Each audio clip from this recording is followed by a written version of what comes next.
拆掉枪械，全面搞近战，咬碎一切的红色钢铁猛兽降临。机动战士高达 Seed Destiny MSV 设定解说。机体型号 ZGMFX2000 CQGBS 强机型老虎，也称之为老虎粉碎机，是基于火虎试验型而进行改进的一款机动战士。该型机体其中一个显著特点，那就是通过可更换的四肢结构来具备不同作战能力，从而去满足不同类型作战的需求。换句话说，老虎系列机型的四肢结构其实是采取了模块化的设计，可以跟扎古系列机型的精灵背包系统一样，在出击之前根据作战需要来选择不同的装备，相当于将背包装备拆分成了4个部分，分别对应到老虎系列机型的四肢上。这就意味着提供给老虎系列机型的选用武器就可以不用局限在手持使用这一方式上，甚至还能给机体增加更多的机动方式，来更好的适应在各种地形上进行战斗。虽然这一设计满足了提升机体泛用性的需求，但在可靠性方面却带来了重大挑战。不像扎古系列机型使用的精灵背包系统，其设计早已从2年前的强袭高达就沿用到了现在，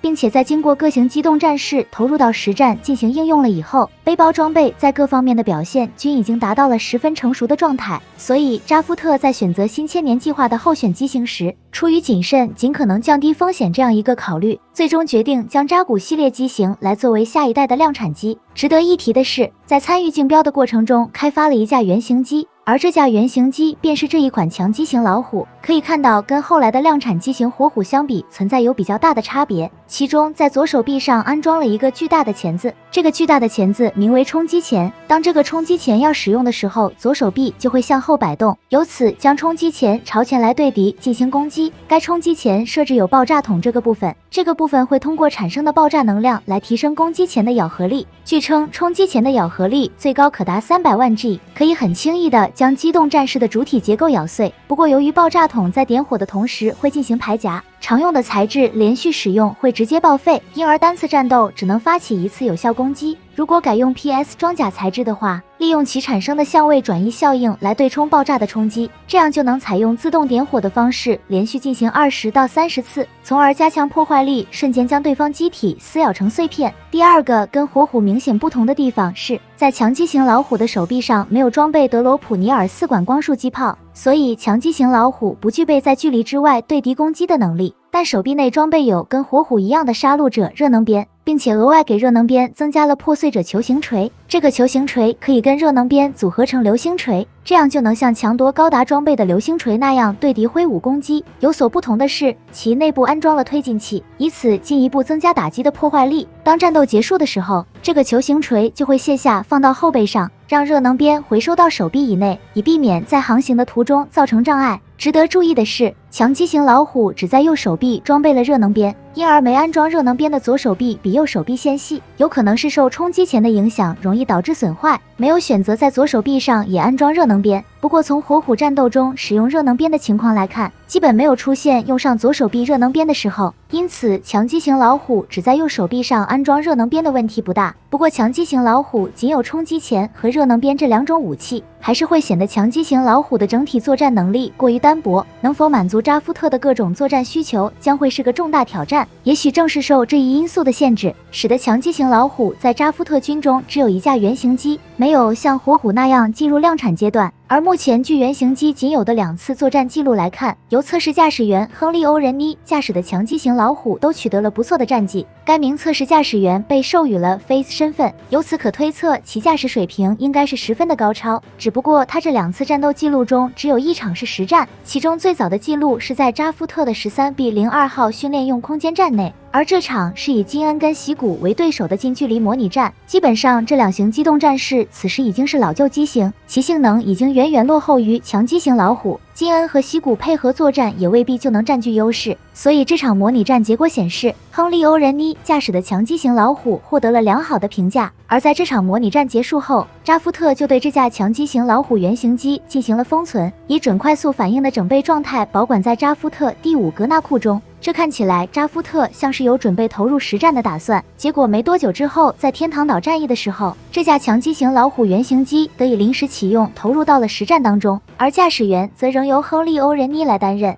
同样凭借他能力的出色发挥，在天堂岛战役进入到最后阶段的时候，利用强击型老虎的攻击能力，顺利突入了敌军的地下设施，为扎夫特成功抓捕 Logos 成员做出了重大贡献，也由此给这次实战记录增添了一份光亮的色彩。值得注意的是，除了这场战役之外，还存在有另外一架强击型老虎的战斗记录，而这架机体便是战斗调整者艾尔沙维斯驾驶的强击型老虎定制型。相比于前面提到的扎夫特原型机，这架强击型老虎在外观涂装颜色和外甲部件的造型上有所改变，能发现头顶和肩甲上的尖刺结构变得比较直，而其他各方面的特征则跟原型机一样没有区别，包括武器也还是冲击钳和热能鞭与球形锤的配置。后来艾尔莎与巨蛇之尾发生了一场激烈的战斗，值得一提的是，这场战斗伊莱杰所驾驶的机动战士恰好是扎古幻影，某种程度上这场战斗带有竞标扎夫特新千年计划候选机型的内斗性质，孰优孰劣可以从这场战斗中能得到一些体现。结果性能更优的强击型老虎并没有取得胜利，自身反而被扎古幻影击中，导致腿部受损严重。所使用的装备正是炮击型背包的 M1500型奥特修斯高能长距离光束加农炮，其输出的威力十分强大，